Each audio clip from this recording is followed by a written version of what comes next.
My first memory was I had designed a computer and was building it in a garage down the street with a friend, and he said, you have to meet this other guy. He went to our high school, and his name is Steve Jobs, and he was very fast thinking. He had an idea. He wanted to go here, he wanted to go there, he wanted to go there. He was almost driven with a lot of anxiety and hypermotion, but he had great thoughts and he had great thinking.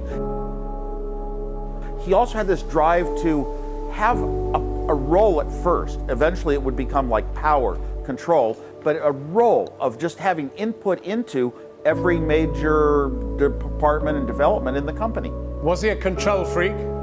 The impression I got was that he wanted very much to be in control of the quality of products so that they wouldn't slip from insanely great down to just plain great.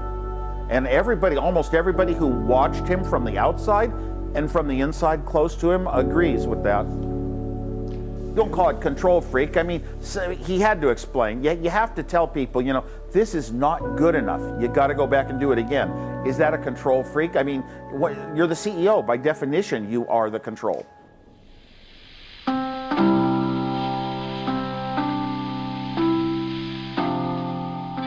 I was so stunned because I have very dramatic memories of where I was when the Beatles were on Ed Sullivan, when I heard that JFK had been shot, and I'll never get this memory out of my head, just where I was, just getting a phone call from a reporter. And they just said, have you heard the news? And I instantly knew what that meant. And it was just a total shock. Like, what do you say? It's like the world lost a John Lennon. I mean, Steve was clearly the most outstanding business thinker, and almost everybody who's high up in the technology business recognized that somehow he had the ability to think out new ways of doing things, not just ways to improve what we have, do a better version of something, but do it in a totally different way that the world would swing towards.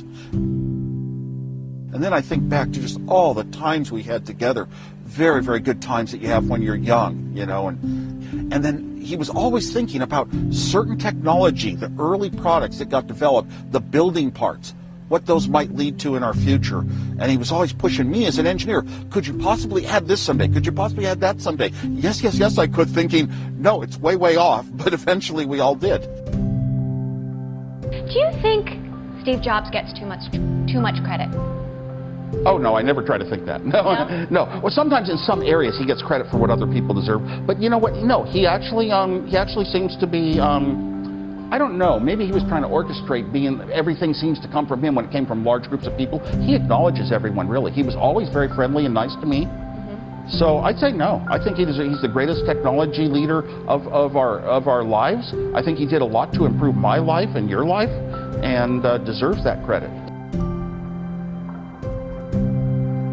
We went into the garage when we were two young people with no money. You have to work out of your home. We had jobs on the side.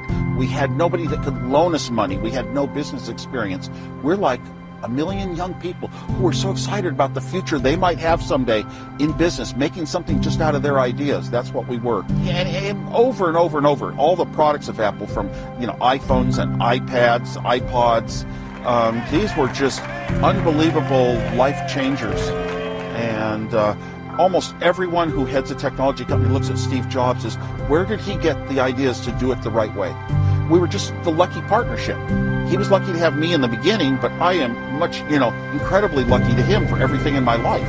He gets a reputation for being a strong leader and being brash, but to me he was just always so kind, such a good friend, and I'm just going to miss him.